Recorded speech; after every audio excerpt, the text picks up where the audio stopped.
반갑습니다. 저는 지금 현재 그 독일의 퀄컴에서 오토모티브 관련된 이제 소프트웨어 솔루션, 어, 이제 이거를 커스터머에게 전달하는 그쪽 일을 담당을 하고 있고요. 지금 이전 회사는 간략하게 이제 제 소개를 하면은 이전에 제가 LG를 다니면서 거기서 이제 처음 하이퍼바이저 가상화를 접하게 됐고, 처음에는 원래는 이거를 이제 스마트폰에 이제 개인형, 그 다음에 기업형 이런 식으로 한 스마트폰에 두 가지의 그 안드로이드 OS를 올려서 이거를 처음에 프로젝트로 시작을 했었는데 그건 잘 안 됐었죠. 그러다가 2016년에 다시 이제 가상화 기술이 오토모티브 쪽에서 이제 스물스물 이제 올라오기 시작하면서 이제 차량용 가상화 플랫폼이라는 이제 용어들이 이제 나오기 시작하고, 이제 이거를 점점 자동차 회사들이 이 오토모티브 이제 버추얼라이제이션 플랫폼이 탑재된 그런 솔루션을 이제 제공받기를 원하고, 이거에 대해서 이제 점점 지금까지 발전을 해오게 됐거든요. 그러면서 이제 저도 계속 어, 그런 프로젝트에 참여하다가 이제 어쩌다 기회가 돼서 오픈 시너지라는 독일에 있는 하이퍼바이저를 개발한 회사에 이제 들어가게 됐죠. 그래서 2017년부터 이제 2020년까지는 거기서 이제 하이퍼바이저 코어 팀에서 이제 개발을 하다가 이제 올해 초에 퀄컴에 이제 들어가게 됐는데, 여기서는 이제 실제 그 하이퍼바이저 솔루션이 탑재된 이제 여기서 사용하는 솔루션은 QNX 하이퍼바이저를 사용을 해요. 그래서 이제 이 하이퍼바이저 솔루션을 탑재한 이 퀄컴 기반의 이제 하이퍼바이저 솔루션을 이제 고객사에게 제공을 하고, 이걸 이용해서 이제 실제 자동차 그 인포테인먼트라든지 그런 솔루션을 이제 개발을 하고 있는 중이죠. 그러면서 이제 느꼈던 점들, 실제 여기서 이제 과제들이 뭔지 이런 것들을 얘기를 간략하게 할 건데, 일단은 이게 역톱 프로젝트 서밋으로 이제 알고 오신 분들이 많아서 좀 오토모티브나 아니면은 가상화 관련해가지고 많이 생소하실 분들이 많아서 도대체 이거를 이 서밋에서 발표를 하는 게 맞나 처음에는 고민을 했는데, 다행히 창영님이 해도 좋다고 해가지고 한번 그냥 제 스토리를 한번 풀어보려고 합니다. 그래서 다룰 내용들은 처음에 이제 차량용 그 트렌드가 어떻게 바뀌어 왔는지, 그 다음에 소프트웨어 디파인드 카라는 게 뭔지, 그 다음에 최근에 이제 오토모티브용 그 칩들이 나오기 시작하는데 어떤 것들이 있는지, 그 다음에 가상화 플랫폼이 뭔지, 차량용 가상화 플랫폼, 그 다음에 AGL 오토모티브 그레이드 리눅스에서도 버추얼라이제이션 플랫폼을 발표를 했어요. 그리고 그거에 대해서 이제 잠깐 언급을 할 건데, 그리고 나서 실제 이 프레젠테이션의 이제 메인 토픽인 챌린지, 그 다음에 그렇다면 이거를 미래는 어떻게 바뀔지, 이거는 이제 제 가정이 들어간 거죠. 그 다음에 Q&A를 갖도록 하겠습니다. 이게 아마 자동차 관련 회사에서 일하시거나 아니면은 그 일하고 싶으신 분들에게 잠깐이나마 이게 도움이 될 거라고 생각을 하고요. 그게 아니더라도 만약에 이제 어디 이제 투자를 하고 싶은데 자동차, 뭐 요새 전기차라든지 뭐 배터리 이렇게 관련해 가지고 핫한 이슈들이 많은데, 그렇게 어떻게 투자를 해야 될지 고민이신 분들께도 살짝이나마 도움이 될 거라고 생각합니다. 그래서 비클 트렌드를 보면 이제 오일러라는 이 SBD 컨설팅 회사에 다니는 이 분이 이분은 이제 그 오토모티브 컨설팅 회사에서 그 자동차 IT 헤더, 그러니까 그쪽 장이시죠. 그래서 자동차의 그 미래 어떻게 바뀔지, 결국에는 이게 소프트웨어 디파인드 카로 갈 거다. 그러면은 기존에는 개발하고 자동차를 개발을 하고 그다음에 생산해서 판매를 하면은 한 제품의 이제 라이프 사이클은 끝났어요. 근데 이제 앞으로는 이게 스마트폰 플러스 넷플릭스 같은 그런 향후 이제 서비스 지향적인 방향으로 자동차가 진해를 할 거다. 그렇게 얘기를 하거든요. 그래서 자동차를 한번 판매하고 끝나는 게 아니라 이제 구독 서비스를 통해서 자동차의 지속적인 그 서비스를 소프트웨어 업데이트를 받는다든지 아니면은 그 자동차에 관련된 그런 구독 서비스를 받을 수 있도록 이제 앞으로 바뀔 거다. 이렇게 얘기를 했죠. 그러면서 이제 이 자동차 그 비클 X라고 해서 이게 어떻게 그 기능들이 진화를 해왔는지 여기서 이제 주목할 거는 기존에는 이제 하드웨어 전장 중심, 전자장비 중심에서 점점 디지털화, 그 다음에 소프트웨어 업데이트가 일부 가능하게 되고 결국에는 이제 소프트웨어 디파인드 카로 갈 거다. 근데 여기서 중요한 거는 이제 기능 중심에서 서비스 중심으로 바뀐다는 거죠. 그래서 뭐 비클 1.0이나 2.0 같은 경우에는 지금 이전에 이미 지금 사용되고 있는 자동차들, 판매된 차들 대부분이 1.0이나 2.0이 될 거고, 현재 이미 최근 출시됐거나 아니면 앞으로 출시될 차들은 대부분이 이제 비클 3.0을 지향을 하고 있어요.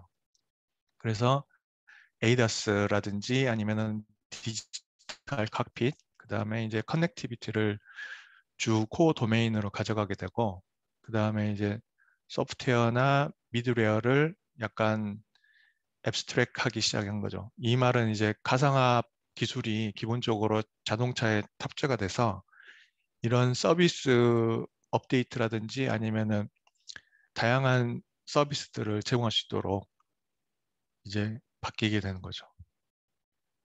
그래서 뭐 여기서 잠깐 살펴보면은 예전에는 간단한 마이크로 컨트롤러 ECU라고 불리는 뭐 8비트나 16비트 칩 이용해 가지고 각 하드웨어에 하나의 ECU가 돼서 이게 한 가지의 기능만을 하게 돼요. 뭐 예를 들어서 브레이크 컨트롤 한다든지 아니면은 핸들을 컨트롤 한다든지 뭐 이런 식으로 한 하드웨어에 한 ECU가 되고 그 다음에 이런 것들은 이제 실시간성이 중요하기 때문에 대부분이 리얼타임 OS가 올라가서 동작을 하게 되는 거죠. 그리고 걔네들은 하드와이어드 방식의 이제 캔 버스로 연결이 돼서 서로 시그널들을 이제 주고받게 되는 거죠. 그러다가 이제 네트워크가 살짝 접목이 되는 거죠. 디지털화 되면서. 그러면서 약간의 이제 제한적인 소프트웨어 업데이트가 가능하게 되고, 그 다음에 이제 뭐 내비게이션이 탑재가 되고, 그 다음에 뭐 사용자 맞춤형, 예를 들어서 좌석 시트를 그 높낮이로 조절을 할 수 있다든지 아니면은 그 사용자가 그 실제 차 소유주인지 인증을 하는 거라든지 약간의 클라우드 서비스 같은 것들을 제한적으로나마 이제 받을 수 있게끔 되는 거고요. 지금 현재 활발하게 이제 개발하고 있는 이 비클 3.0에서는 이제 대부분의 소프트웨어들이 업데이트가 가능하게 되는 상황이죠.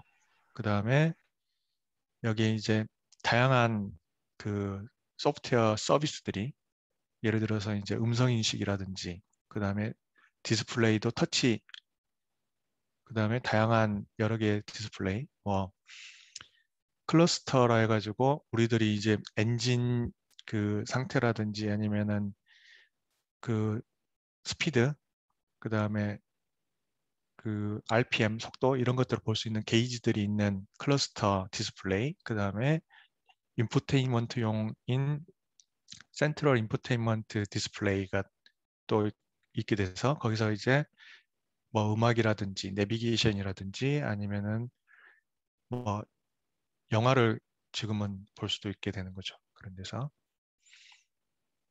그 다음에 뭐 요즘에 이제 얘기가 많이 나오고 있는 그 안드로이드카라든지 아니면 애플카 이런 것들을 사용하게 되면은 이제 서드파티 소프트웨어를 설치해서 다운로드 받거나 사용하거나 이런 것들이 이제 가능하게 되는 거죠.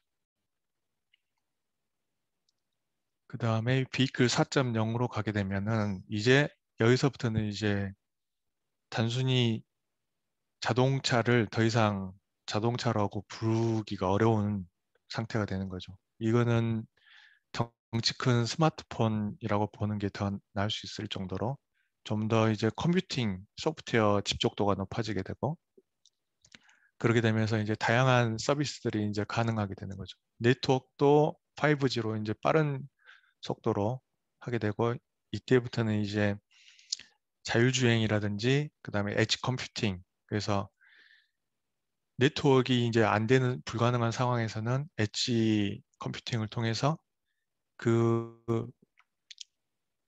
실시간으로 발생하는 그런 인공지능 처리를 엣지 컴퓨팅이 처리하게 될 거고 그다음에 이제 지속적인 소프트웨어가 딜리버리 되는 거고 그다음에 클라우드랑 연동이 되면서 이게 뭐 다양한 교통 상황이라든지 그다음에 주변 그 도로 상황 그다음에 뭐 인공지능에 필요한 그 자율주행 필요한 인공지능을 보조할 수 있는 모든 것들이 다양하게 이제 처리되게 되는 거죠. 그래서 지금 현재 3.0에서 이제 활발히 개발하고 있는 게 대부분의 자동차 회사들과 전기차 회사들. 그래서 뭐 한국에서는 현대 기아차가 있을 거고 독일에서는 뭐 다임러, 폭스바겐, 미국은 뭐 제너럴 모터스, 그다음에 뭐 일본은 토요타, 그리고 중국 유수의 자동차 회사들이 있겠죠. 그리고 일부 이제 4.0으로 이미 넘어갔다고 보는 회사가 하나 있는데 테슬라가 되겠죠. 그래서 테슬라는 이제 자체 SoC를 개발을 하고 소프트웨어도 이미 자체 솔루션을 가지고 있고 그다음에 이제 일론 머스크 주장으로는 현재 완전한 자율주행이 가능하다고 합니다. 그래서 지금 현재 최근에 이제 구독 서비스를 하나 일부 그 가격이 1,000달러인지 2,000달러인지 연 몇천 달러를 내게 되면 완전 자율주행 기능을 이제 사용할 수 있게끔 언락을 해준다고 하네요. 그래서 점점 자동차 회사들이 기능 중심에서 서비스 중심으로 이제 변하게 됩니다. 그렇지 않으면 이제 살아남기가 힘들게 되는 거네요. 그래서 이제 흥미로운, 저한테는 흥미로운 자료긴 한데, 이제 테슬라 주가를 보게 되면은 5년 동안 3,000%가 넘게 올랐어요. 근데 그것도 2020년부터 해서 급격히 불과 2년 만에 엄청난 속도로 오르게 됐죠. 테슬라가 지금 이렇게 오른 거는 뭐 과잉일 수도 있긴 한데 어쨌든 간에 지금 테슬라가 현재 미래 자동차 시장의 키를 쥐고 있고 선도해 나가기 때문에 제 생각에는 이게 이만큼의 가치를 사람들이 부여하지 않았나 싶어요. 그리고 이제 다른 회사들, 얘는 이제 비아디라는 중국 전기차 1위 회사인데요. 여기도 보시면은 2020년 이후로 2년 만에 주가가 엄청나게 뛰었죠.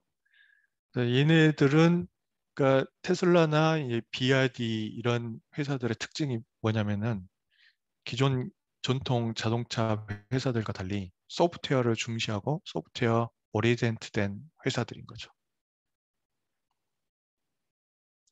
그렇다면은 한번 전통 자동차 회사인 폭스바겐 그룹 주가를 보게 되면 별반 차이가 없죠. 오르긴 했는데 지금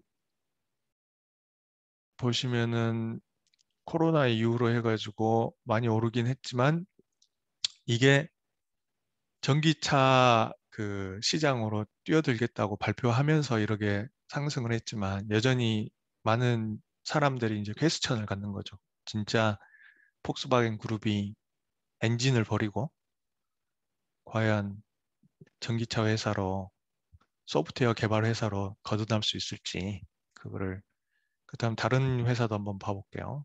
토요타. 토요타는 전 세계 자동차 1위 시장이잖아요. 그럼에도 불구하고 주가는 뭐 주가가 이제 많이 다른 회사들에 비해서 다른 전통 자동차 회사들에 비해서 오르긴 했지만 그래도 토요타 자동차도 엔진 기존 컨버스천 엔진을 버릴 수가 없기 때문에 지금 주가는 그렇게까지 많이 뛰지를 못합니다. 그리고 마지막으로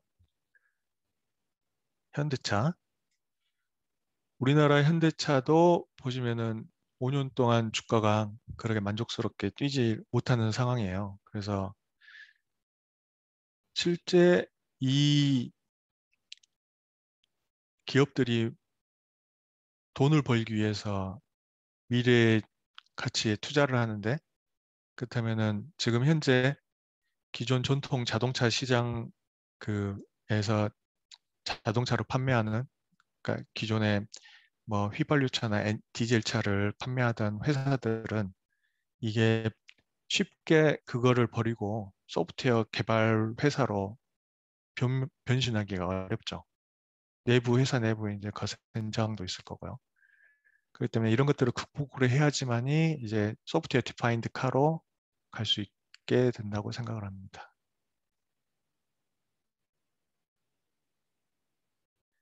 그래서 이제 잠깐 그 폭스바겐에서 이제 발표한 몇 개의 그런 발표 자료를 보게 되면 이제 현재 자기들이 생각했을 때 소프트웨어가 1억 라인이 한 차에 들어간다고 생각을 하고 있어요. 그리고 그 1억 라인 코드 한 줄당 10달러의 가치가 있는 거죠. 개발 비용이 들어가는 게 되는 거죠.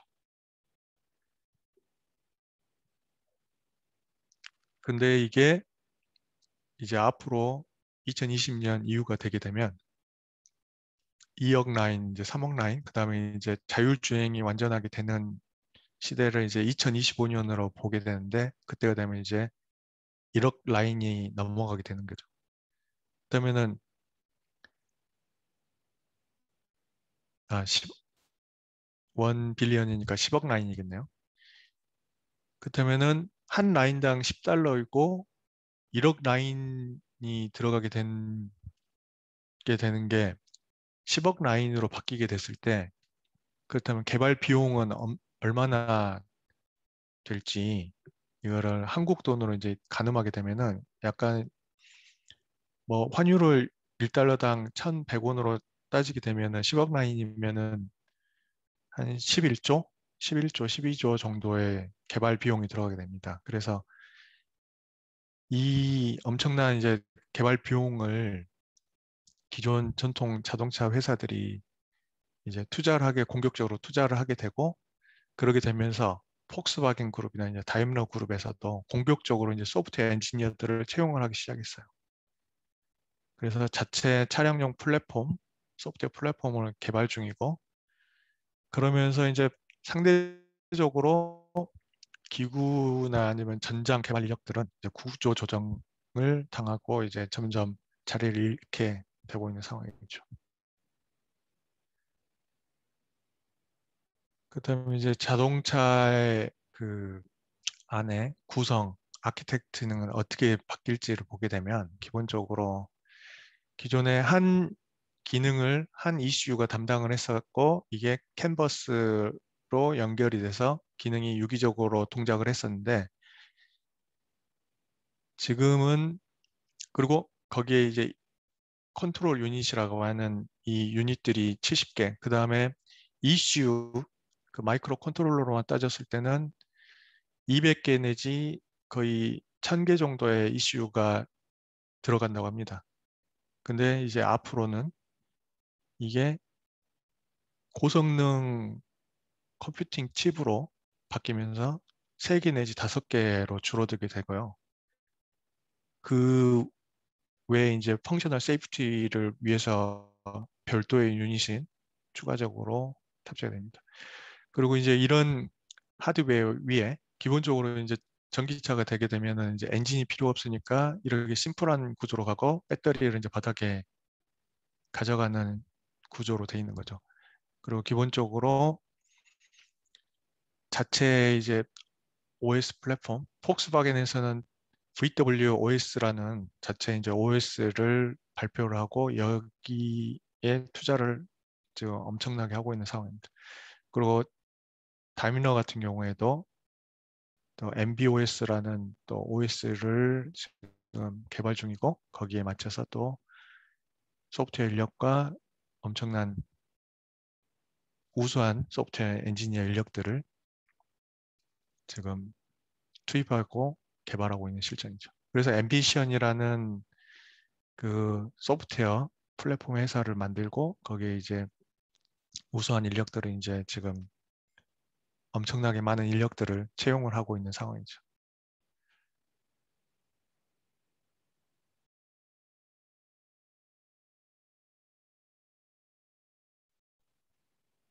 그리고 이제 제가 다니고 있는 이제 회사 퀄컴에서 그 오토모티브용 SoC를 올해 발표를 했는데 젠4 칵핏 플랫폼이라고 이제 이름을 붙였고요. 제너레이션이 벌써 4. 그러니까 퀄컴이 원래는 대부분 아시겠지만 그 스마트폰 칩을 SoC를 개발해서 돈을 버는 회사였는데 이미 그 퀄컴에서도 2014년부터 1세대 그 오토모티브 칩을 개발하게 계속 개발해 오고 이 자동차 시장에 뛰어들기 위해서 계속 노력을 해왔습니다. 그래서 지금은 이제 제너레이션 4 SoC 캅키 플랫폼이라는 걸 개발하게 됐는데 여기서 이제 특징이 뭐냐면은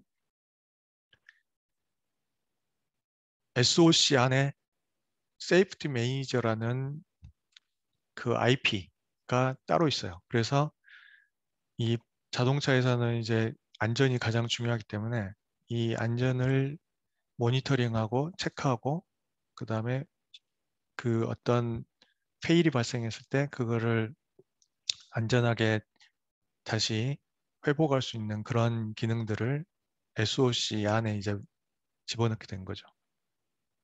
그다음에 중요한 게 네트워크가 이제 기본적으로 이 자동차에 소프트웨어 디파인드 카에 들어가게 되기 때문에 기본적으로 시큐어가 중요하게 되고 그래서 이제 시큐어 프로세서를 통해서 뭐 처음부터 그 하는 부팅 그 시큐어 부트 트러스트 체인을 이용해서 어떤 해커가 만약에 다른 추가적으로 이제 이미지나 아니면 사이닝이 안 들어간 그런 이미지를 사용했을 경우에 부팅이 안 되도록 한다든지 아니면은 스토리지나 아니면은 크립토 이런 기술들을 이용해 가지고 어떤 데이터를 빼내지 못하도록 그렇게 이제 하는 프로세서를 이 시큐어 프로세서를 이용해서 하는 걸 하게 되고요. 그다음에 이제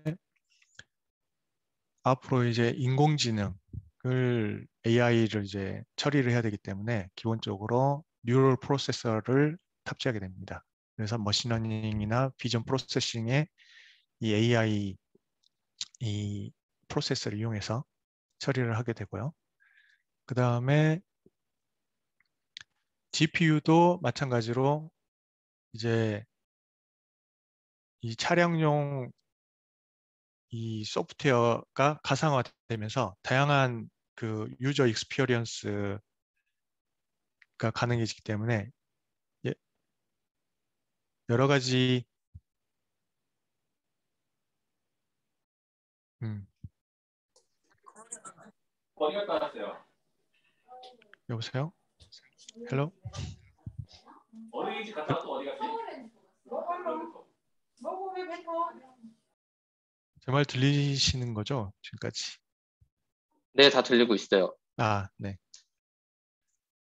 네, 그래서 GPU를 이제 가상화에 맞춰서 이거를 여러 화면을 공유를 한다든지 아니면은 다시 이거를 각자 다른 디스플레이에다 보낸다든지 하는 것들을 처리할 수 있도록 하고요. 기본적으로 이제 이 퀄컴 CPU가 가상 플랫폼을 지원하도록 이 ARM에서 이제 2015년에 ARM V8 아키텍처를 발표하면서 ARM 버추얼라이제이션 익스텐션 기능을 기본적으로 SoC에다가 ARM SoC에다가 탑재를 했는데 그거를 이제 이용해서 퀄컴이 자체적으로 크루요 CPU라는 약간의 이제 커스터마이징을 한 CPU를 만들었고 거기에 이제 하이퍼바이저 그다음에 이제 관련된 버추얼라이제이션 피처를 추가적으로 넣게 된 거죠. 그리고 뭐 비디오 프로세싱이라든지 이미지 프로세싱 그다음에 비전 카메라 인풋을 받아서 처리하는 엑셀러레이터 그다음에 디스플레이 커넥터 여러 가지 4K 디스플레이 프로세싱이 가능하도록 하고요. 이런 칩을 올해 이거를 이제 발표를 했고요. 그다음에 특징적인 거는 테슬라 같은 경우는 오토모티브용 SoC를 자체 개발을 했어요. 그래서 그 이름이 풀 셀프 드라이빙 칩이라고 이름을 붙였는데 기존에 이제 오토파일럿 하드웨어 3.0 이거를 이제 SoC로 직접 해가지고 만들었습니다. 그래서 잠깐 보게 되면은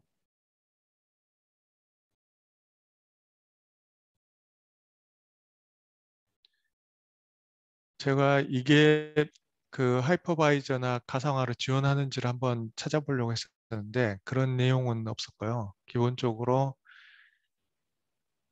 여기서 보시면은 NPU 그래서 자율주행에 최적화되도록 모든 그 컴퓨팅 파워를 집적화한 칩으로 보입니다.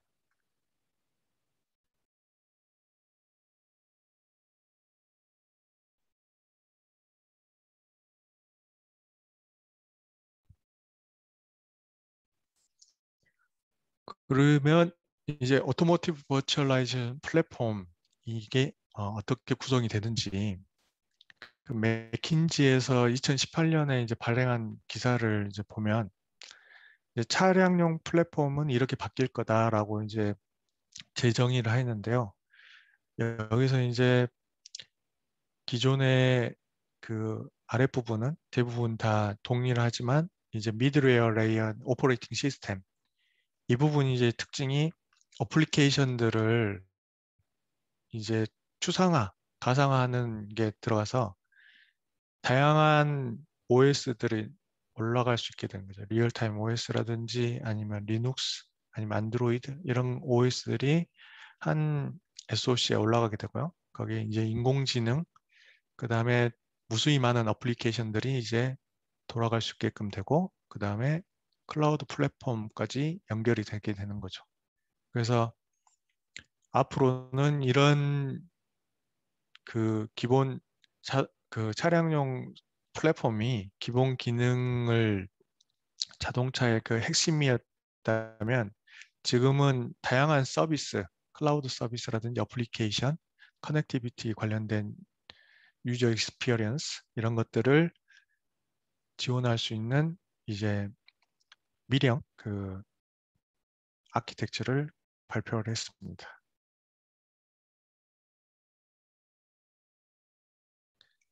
이제 그렇게 따지면 이제 차량용 가상화 플랫폼은 그러면 지금 자동차를 개발하는데 그 요구 사양을 만족을 하는지 따져봐야 되는 거죠. 그러니까 기존 자동차가 이제 계속 얘기하지만 기능 요구 사양을 요구합니다. 그래서 기본적으로 펑셔널 세이프티라고 하는 ISO 26262라는 프로토콜이 있어요. 규약이, 스탠다드가 있는데 이거를 만족을 해야지만 자동차를 출시를 할 수 있거든요.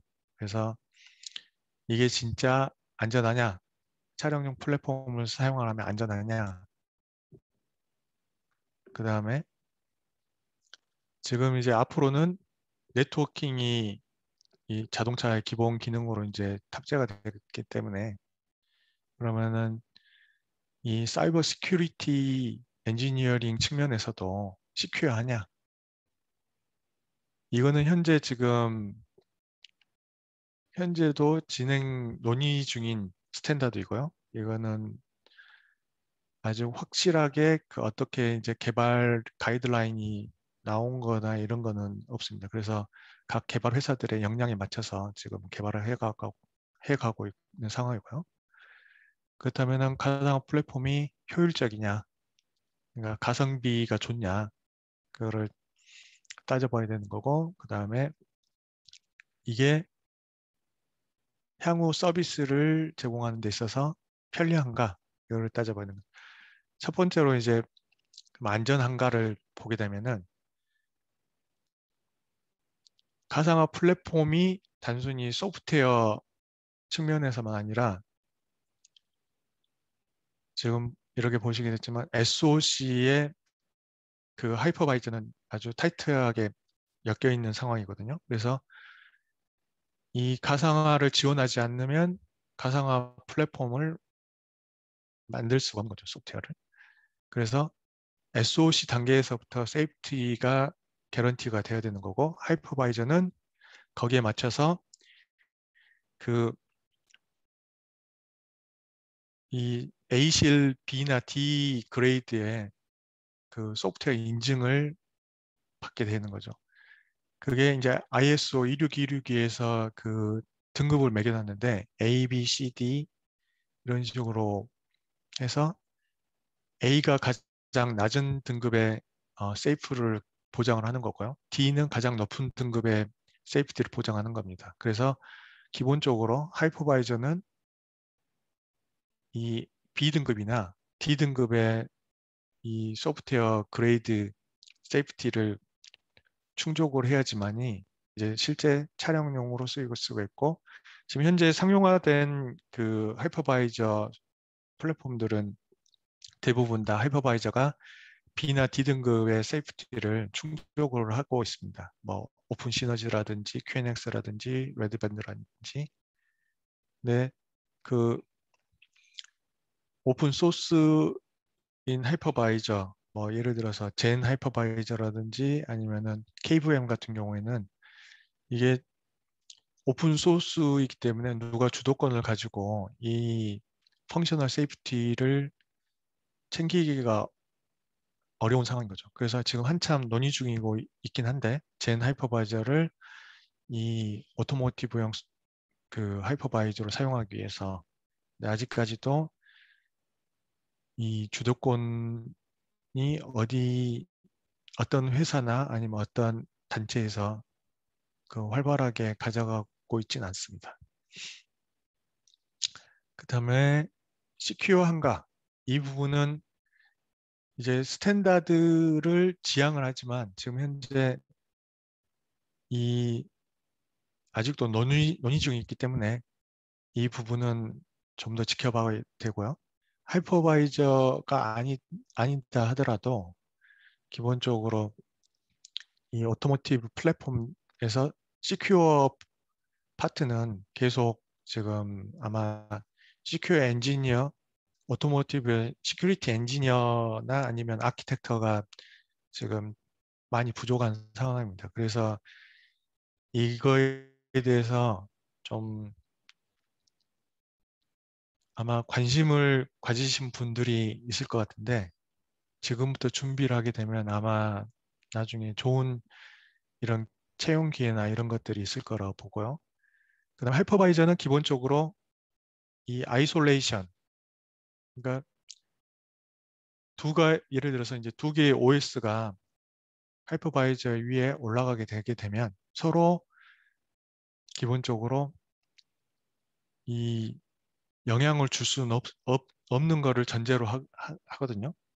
기본적으로 하나의 하드웨어를 사용을 하지만 하이퍼바이저가 CPU의 시간과 이 할당되는 그 CPU들을 컨트롤하게 되고, 그 다음에 메모리 같은 경우도 버추얼 메모리를 사용을 하는 것처럼 두 단계의 그 어드레스 스테이지, 투 스테이지 어드레스 버추얼라이제이션, 그 어드레스 가상 메모리 주소를 사용을 하기 때문에 기본적으로 이 메모리 그 프로텍션이 가능하게 되는 거죠. 그 다음에 I/O 같은 경우에는 예외이긴 하지만 기본적으로 그 하나의 게스트 OS가 직접 그 하나의 그 디바이스를 사용했을 경우에는 다른 OS는 그 디바이스를 사용을 할 수 없는 거를 기본적으로 이제 가상화가 지원을 해주기 때문에 시큐어하다고 할 수 있는 거죠. 그러면 이제 효율적인가? 기본적으로 한 SoC, 그 다음에 같은 메모리, 같은 CPU를 사용하기 때문에 밴드위스는 데이터 전송 속도가 예를 들어서 한 게스트 OS에서 다른 게스트 OS로 데이터를 전송하는데 메모리 액세스 속도만큼의 밴드위스가 나오게 되는 거죠. 그 다음에 퍼포먼스는 마찬가지로 밴드위스가 높으면 빠른 성능을 보장을 할 수 있게 되는 거죠. 그 다음에 이제 플렉시빌리티 같은 경우에는 게스트 OS로 올리기 때문에 만약에 리눅스에서 안드로이드 OS로 바꾼다든지 아니면은 다른 AGL 플랫폼을 올린다든지 하는 그런 유연함을 가지게 되는 거고, 그 다음에 리유저빌리티 같은 경우에는 게스트 말 그대로 이제 가상화로 올리기 때문에 실제 하드웨어 디펜던시를 많이 줄이게 되는 거죠. 그래서 최대한 그 재사용할 수 있는 소프트웨어가 늘어나게 되는 거고요. 그리고 하드웨어 코스트, 이거는 이제 제조사 측면에서 유리한 측면인데, 기존에 한 하드웨어에 한 ECU가 올라가서 한 기능을 담당을 했다면 한 하드웨어에 하나의 SoC 위에 여러 개의 OS, 여러 개의 그 ECU가 담당했던 소프트웨어 기능들을 집적을 할 수 있기 때문에 그다음에 하드웨어 비용이 되게 되는 거고요. 그리고 마찬가지로 하드웨어가 단순해지기 때문에 파워 컨섬션도 줄어들게 되는 거죠. 마찬가지로 자동차에는 이제 무게를 줄이는 게 또 관건인데 하드웨어가 단순해지다 보면은 무게도 이제 줄어들게 되는 거죠. 그래서 이러한 측면에서 오토모티브 버추얼라이제이션 플랫폼이 가성비가 좋다라고 얘기를 할 수 있죠. 일부에서는요. 그리고 그러면 이제 이게 편리한가? 아까 이제 플렉시빌리티나 리유저빌리티가 좋다고 했기 때문에 업데이트 측면에서도 소프트웨어를 업데이트하기가 좋은 거죠. 그 다음에 다양한 유저 익스피리언스를 제공할 수 있는가? 이거는 기존의 OS가 하나의 OS만, 예를 들어서 QNX라는 리얼타임 OS만 올려서 거기에서 실제 클러스터 UI를 디자인해서 그리고 그 다음에 뭐 어떤 애니메이션 효과를 줄 수 있다면 지금은 리눅스, AGL 이런 OS들을 이용해서 안드로이드 OS를 이용해서 다양한 유저 익스피리언스를 그 운전자들에게 제공을 할 수 있게 되는 거고요. 그 다음에 다양한 여러 개의 OS가 동시에 한 SoC에서 구동이 됐기 때문에 또 디스플레이 오버레이 기능 같은 경우를 이용해 가지고 그 운전자 화면에서 내비게이션 화면을 본다든지 아니면은 어떤 다양한 그 서비스들을 뭐 이용을 할 수 있게 되는 거죠. 뭐 예를 들어서 후드 클러스터의 내비게이션이 되고 그 다음에 운전자석의 클러스터 화면에서는 뭐 좌우 그 미러 그 사이드 미러에 보통 이제 카메라가 달리게 되면은 그 카메라 그 화면이 그 클러스터의 디스플레이에 오버레이 될 수 있다든지 뭐 여러 가지 이제 사용자 기능이 가능하게 되는 거죠. 그리고 이제 간략하게 이제 AGL 오픈 소스 그룹에서 AGL이라는 거 오토모티브 그레이드 리눅스를 계속 추진을 하고 있는데 기본적으로 여기서도 이제 2018년에 여기서도 소프트웨어 디파인드 카를 아키텍처를 발표를 하면서 버추얼라이제이션을 기본적으로 사용을 하게 됐어요. 그래서 크리티컬한 영역과 그다음에 논 크리티컬한 섹션으로 나누게 됐고 거기서 이제 각자 다른 커뮤니케이션 버스를 이용해서 데이터 통신을 하게 되고요. 크리티컬한 커뮤니케이션은 크리티컬한 섹션에서만 이루어지게 되는 거죠. 그래서 세 가지 큰 특징이 있는데 이제 모듈화, 그다음에 이제 개방화, 그다음에 이제 혼합화, 다양화. 그래서 모듈이 인터체인저블하고 플러그 앤 플레이.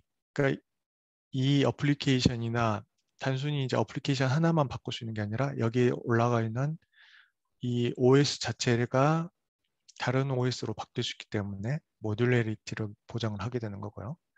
그 다음에 이 어떤 하이퍼바이저를 사용을 하든지 이 상관없도록 어떤 SOC를 사용하든지 상관없도록 그런 식으로 디자인을 하게 되고요. 그 다음에 믹스드 크리티컬리티는 이제 통합. 기본적으로 논 크리티컬 섹션과 그 크리티컬 섹션 익스큐션 인바이러먼트를 이제 통합을 하게 되는 거고 그러면서도 이 크리티컬한 부분과 논 크리티컬한 부분을 아이솔레이션 하이퍼바이저를 이용해서 하게 되는 거죠.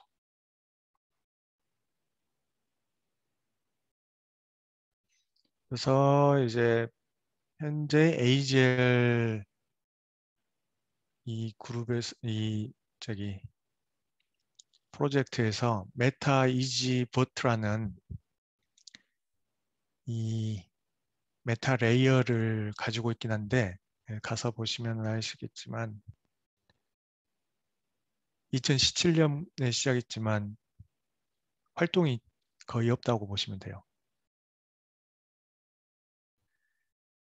그렇다면 그 이유가 뭘까? 이거는 이제 이유를 어디서 찾아봤는데 명확하게 밝힌 건 없고 제가 생각했을 때는 이제 자동차 회사들이 AGL을 추진하고 있지만 이제 서로 이해관계가 상충을 하고 이제 누가 리딩을 할지 이런 문제도 있고 그다음에 리딩을 한다는 거는 돈을 그만큼 대야 되는데 아직도 이제 망설이고 있는 거죠. AGL이 진짜 잘 만들어진 플랫폼으로 차량용 플랫폼으로 갈 수 있을지.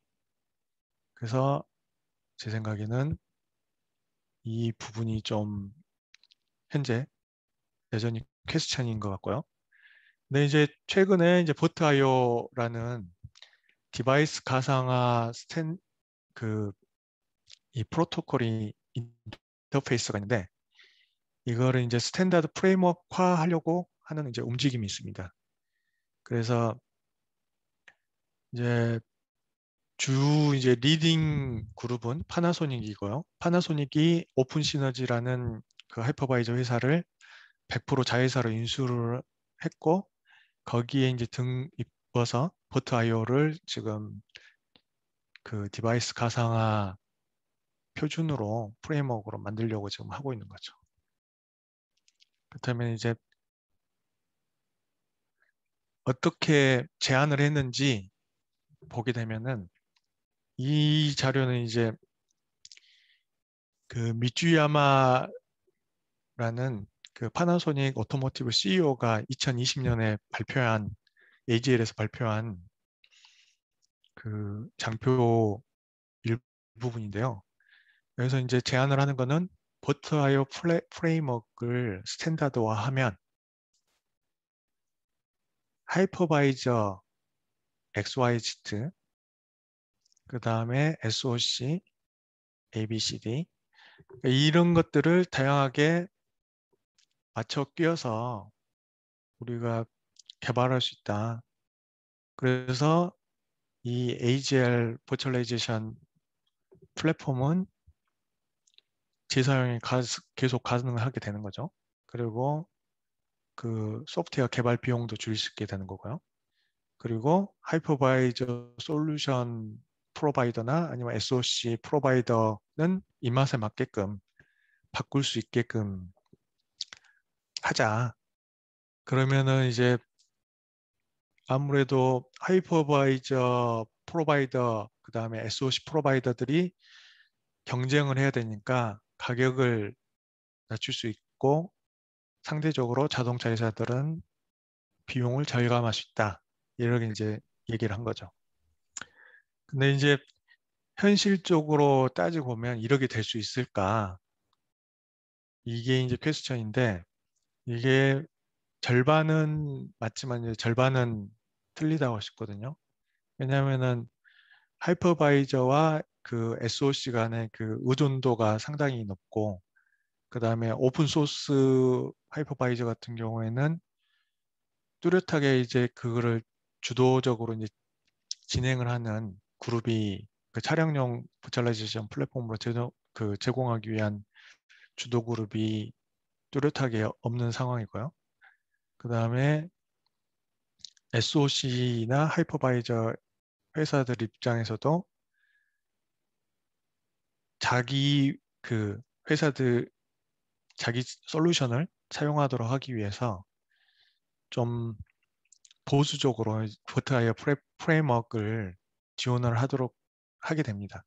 근데 이제 결과적으로 자동차 회사들이 계속 이제 버트와이어 프레임워크를 표준화하도록 이제 솔루션 프로바이더들에게 요청을 하게 되면 결국에는 아마 가능하게 될 거라고 생각을 하고요.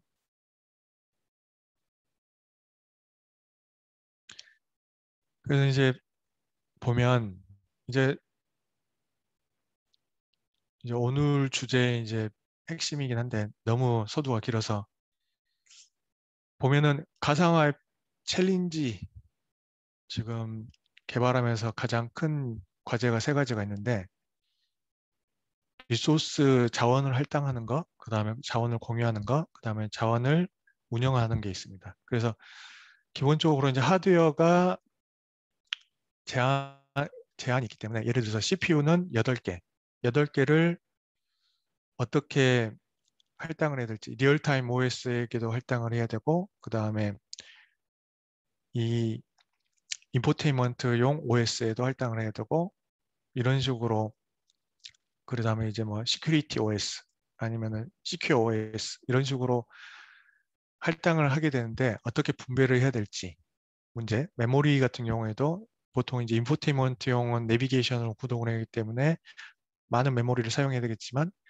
고정적으로 할당했을 경우에는 다른 크리티컬한 OS에서 사용할 메모리가 또 부족하게 될 수도 있는 거죠. 그리고 IO도 하나 SOC에는 뭐 예를 들어서 시리얼 포트라든지 디스플레이 포트 이런 게 제한이 있기 때문에 어떻게 할당을 해야 될지 이거는 다양한 유즈 케이스에 따라서 바뀌기 때문에 기본적으로 이 파티셔닝을 하는 게 큰 그 초기 설계 단계에서 큰 걸림돌이 되게 되는 거예요. 그 다음에 자원이 부족하기 때문에 결국에는 쉐어링을 해야 되는 상황이 발생할 수 있어요. 아니면은 그 새로운 사용자 그 UX 뭐 내비게이션 화면 아니면 카메라를 그 클러스터 운전석 그 앞에 있는 클러스터 디스플레이에다 오버레이 한다든지 이런 UX 그렇게 되면은 기본적으로 그 세이프티가 지향해야 되는 아이솔레이션을 위반하게 되는 거죠. 그래서 이거는 이제 세이프티를 그 침해할 수 있는 그런 문제점이 되는 거고요. 그래서 기본적으로 ISO 266이라는 그 펑셔널 세이프티를 어떻게 이제 준수해야 될지 그 부분이 이제 퀘스천이 되는 거죠. 그리고 캐스케이드 페일러 같은 경우에는 어디에서 이제 가상화 위에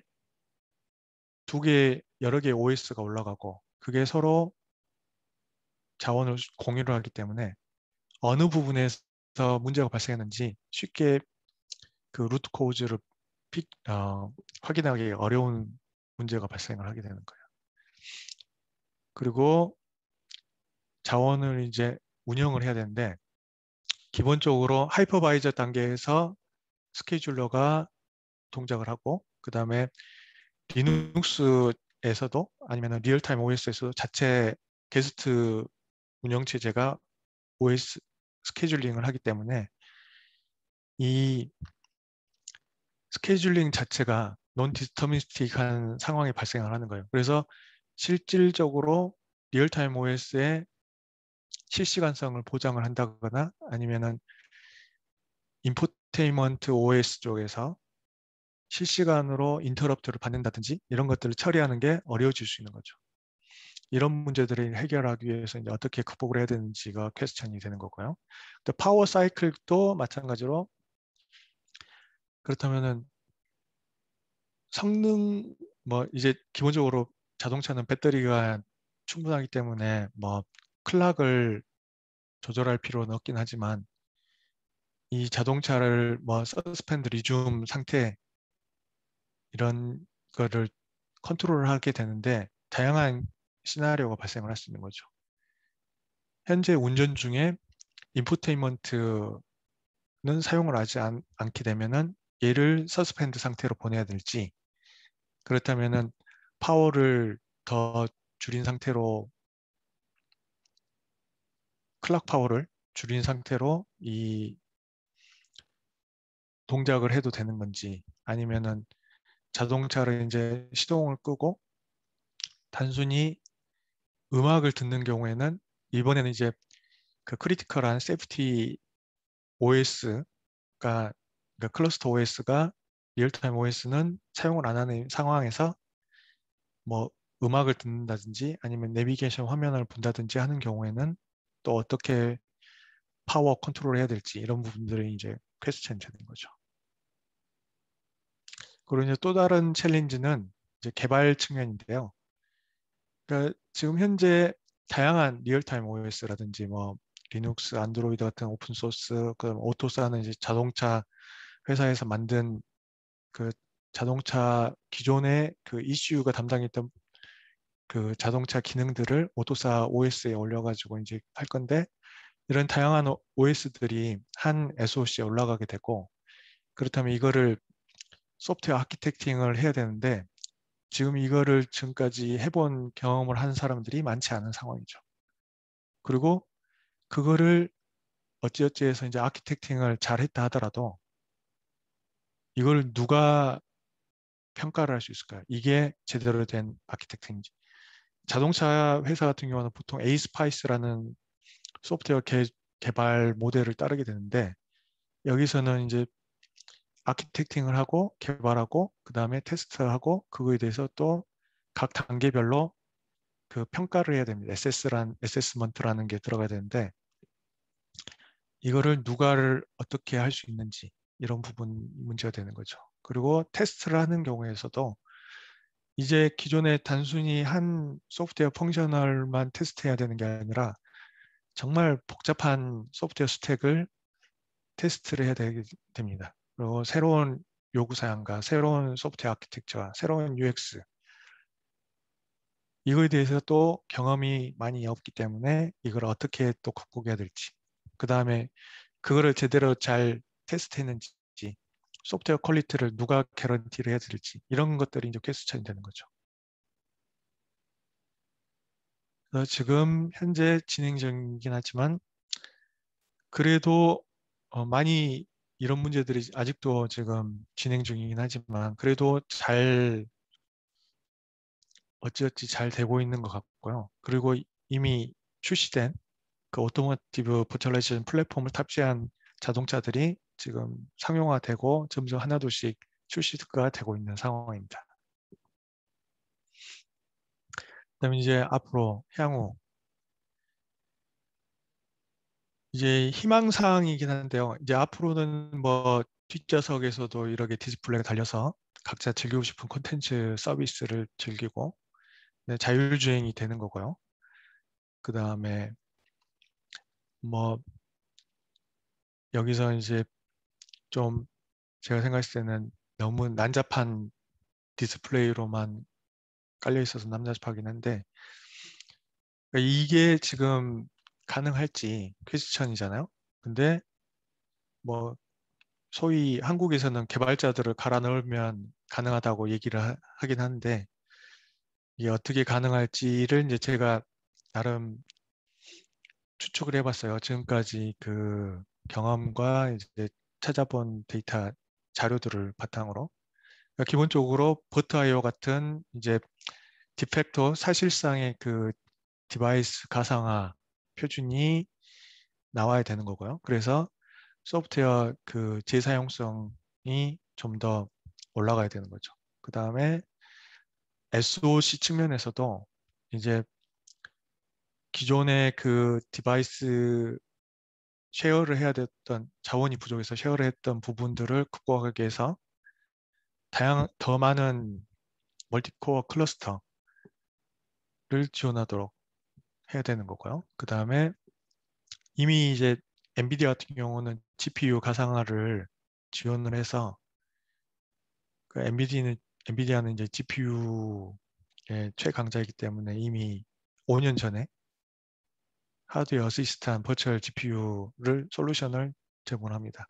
그래서 다양한 오토모티브 SoC들도 이제 이런 그 하드웨어 어시스트한 버추얼 GPU를 제공을 하게 돼서 게스트 OS가 이 뭐 클라이언트 서버 같은 그 이 쉐어 방식이 아니라 직접 GPU를 컨트롤하고 리소스를 할당받을 수 있도록 하지만 GPU는 하나인 상황인 거죠. 이게 하드웨어 가상화를 통해서 이제 GPU를 제공받기 때문에 그리고 네트워크 같은 경우도 앞으로는 이제 중요해지기 때문에 이 SRIOV라는 게 서버에서는 이미 사용되고 있는 기술인데 네트워크도 하드웨어 어시스트가 돼서 각 게스트 OS가 그 네트워크를 쉐어하는 게 아니라 직접 하드웨어를 액세스해서 사용할 수 있도록 하는 방식으로 바뀔 거라고 생각합니다. 시간이 너무 많이 길어지긴 했는데 혹시 질문이 있으신가요? 여기 채팅창에 광경님께서 질문해 주신 게 있어요. 한번 읽어보시고 테슬라 관련해서 답변해 주실 수 있을까요? 네, 알겠습니다.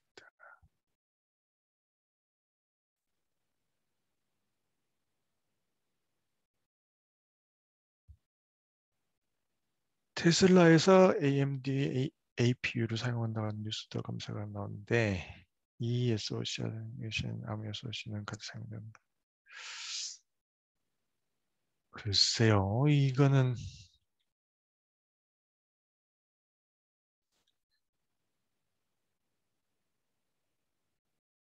제 생각으로는 그러니까 테슬라 자체도 SoC를 개발하고 있지만 이 SoC가 하나만 자동차에 들어가는 게 아니잖아요. 그래서 여러 개의 그 SoC들이 아마 테슬라에도 들어가게 될 거고 그 중에 하나가 이 AMD에서 사용하는 APU라는 게 들어가지 않을까 생각을 하는데 저도 이걸 읽어보질 않아서 잘 모르겠네요.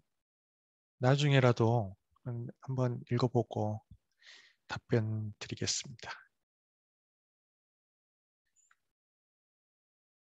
그리고 병준님이 사이버 보안 올 8월에 공표가 되었다고 하네요. 제가 이 부분은 미처 찾아보지 못했는데, 네, 감사합니다. 정보.